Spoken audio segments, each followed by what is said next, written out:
Did you know that you don't have to have a design degree to start selling your designs on Etsy? If this information piques your interest, you're definitely going to want to stay till the very end of this video where I'm going to drop a little free tidbit of information that you're definitely going to want to know. If you are new to our channel, my name is Lauren and I'm a craft producer here at Makers Gonna Learn, where we really do love to bring you inspiration, education, and motivation.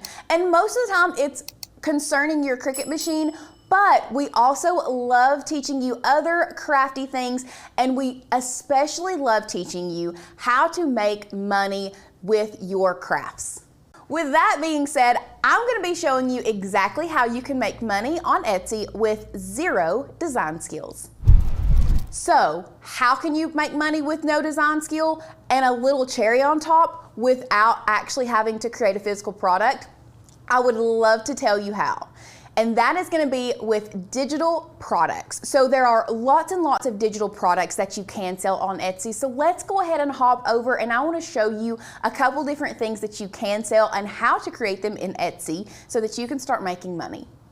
The first thing you want to start doing is think, what kind of digital product are you passionate about that you think you would want to create? So if you want to start out, you can just literally type in the word digital, and you can see we have digital planner, digital prints. So let's just type in invitation.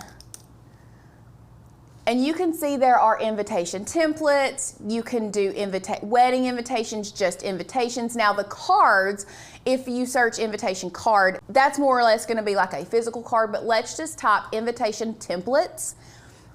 And you can see there are so many different templates that people are selling on Etsy that you can actually recreate in Canva. So what I highly encourage you to do is look at some of these invitations or templates that you see on here, find one that you really like, and then you can make it, get inspiration from it. Do not copy. We never want to copy someone else's work, but you can get inspiration from things that others are creating.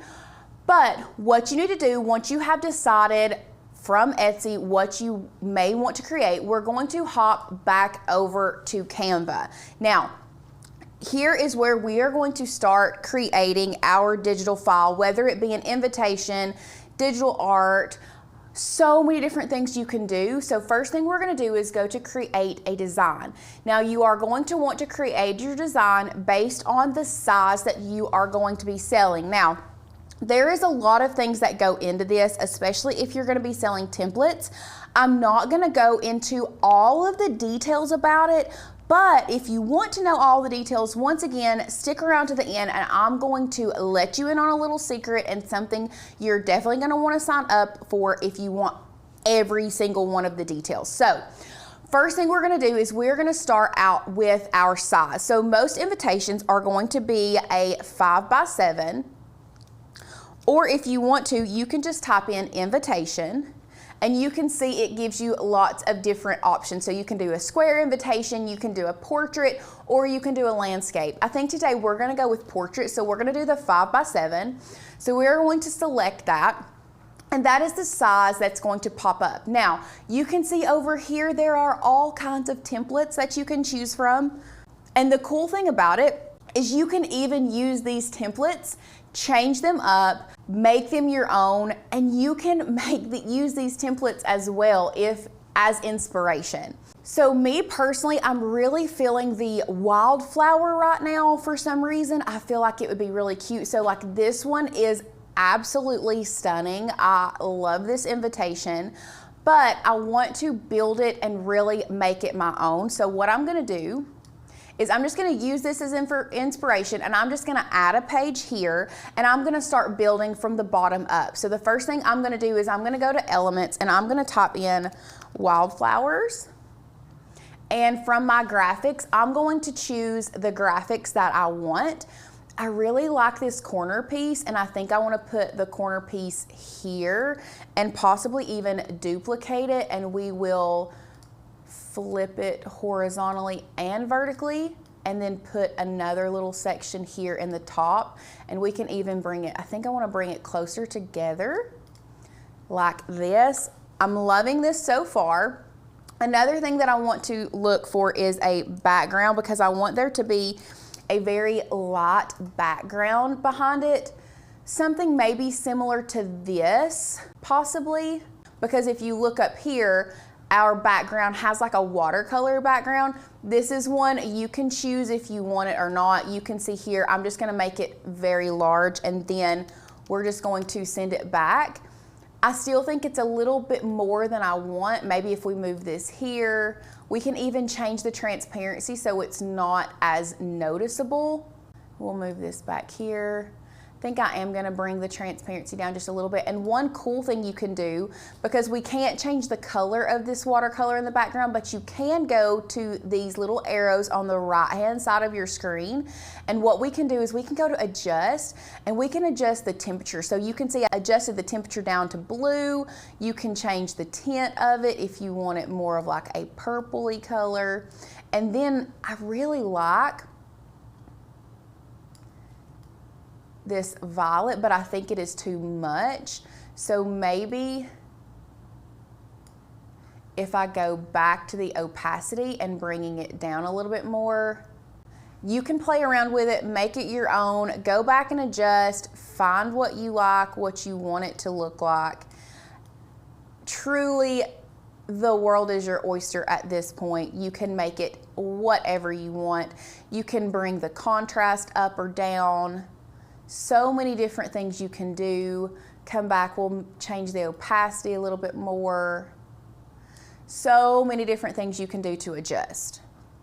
Now, the next thing that I want to do is I want to create a focal point in the middle, and that's where all of my information is going to be. Very much similar to this one. You can see we're using this as inspiration. We don't want to copy, we're just going to use it as an inspiration. So now I want to either have an oval or I want to have a square. So I'm just going to go back to elements, and I'm going to go to shapes, and I am going to grab a circle, but we're going to make it into an oval and see if we like this. I'm not a fan of the color, number one, but I do want to leave. What I'm going to do is I'm going to change it to white, and then I'm going to change the opacity of it so that you can see the green coming through, the florals coming through, but it creates a barrier. You see there? I do love that, and you can even make it smaller or larger, whatever floats your boat. Beautiful. And now what we're going to do, I'm going to bump up the transparency just a little bit more. So now we are just going to add our text. So what you're going to do, come over here to your text. Again, use this section here as inspiration. I love these fonts here. I don't like how they're set up, but what you could do, we'll just do, what I love to do is first of all ungroup. So now these are all ungrouped. I can move my ampersand down. I don't need this. I'm gonna bring this in. Once again, we're gonna change our text color. And then this does have an effect on it, and I'm going to take that effect off for just a minute. I just wanted to use this font to see what it looked like. And we will play around with the text colors.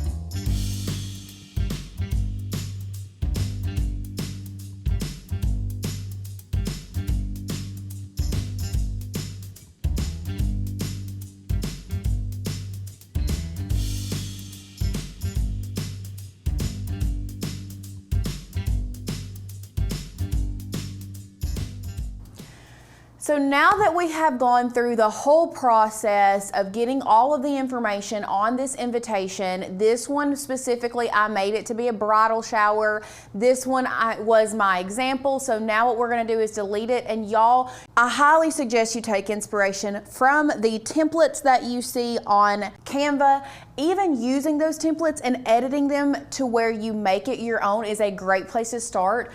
Using Etsy as a launch pad for your inspiration is a great way to do that as well. But as you all can see, I literally have no design degree. All I did was I started with my inspiration up here, kept referring back to it, playing around with things until I got the results that I wanted. And now I'm ready to put that as a template on our Etsy shop and start making money on it today. I mean, it really is as simple as that. No design skills necessary. Find inspiration around you. Find inspiration and take that and truly make it your own so that you can start making money on Etsy. Now, here is the secret that I wanted you to stick around for. If you will click that link right down below, if you're ready to truly have a roadmap to help you learn how to generate income passively while you're doing other things that you enjoy, make sure you click that link down below because I have a free roadmap for you that's going to help you start your passive earning journey. What we are really striving to do here at Makers Gonna Learn is help you create a side hustle, help you create and generate income on the side so that you have more time truly making a lifestyle, designing the lifestyle that you want. Whether that is spending more time with your children, spending more time with your family or your grandkids, spending more time traveling, having extra money to build a house or buy a car, so many different things. And we're gonna teach you how you can do that as a side hustle through that link down below. Make sure you click it. We're gonna give you a free roadmap on how to earn passively. Plus, you're gonna wanna stick around our channel because there is so much more coming up, but our first step is getting you that free passive earning roadmap down below. If you haven't already and you've enjoyed this video, make sure you hit that thumbs up button, subscribe to our channel, and hit that bell notification so that you can be notified every time we get crafty. Can't wait to see you guys in the next one.